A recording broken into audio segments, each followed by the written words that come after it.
Hello, Mr. Shobhan. How are you doing today? Yeah, I'm doing fine. And you? Alhamdulillah, I'm doing fantastic. What do you do? Oh, currently I'm a student. And you? I'm a teacher. Where are you from? I'm from Dhaka at Mirpur. Where are you from? I'm from Khulna, Shoranga, to be more exact. What is your favorite color? My favorite colors are yellow and white. And what's your favorite color? My favorite color is black. How many family members do you have? There are 5 members in my family. They're my father, mother, and with 3 siblings. And how many members do you have in your family? I have 5 members in my family. Whom do you like most? Is it your father or mother?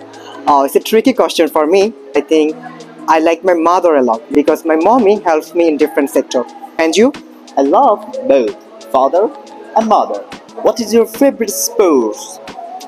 Yes, it's of course cricket. Do you love to play badminton? No, I can play badminton. I don't like. Do you like to read newspaper? Of course, I like. And you? Yeah, I love to read different type of magazine. Thank you, everyone. Goodbye.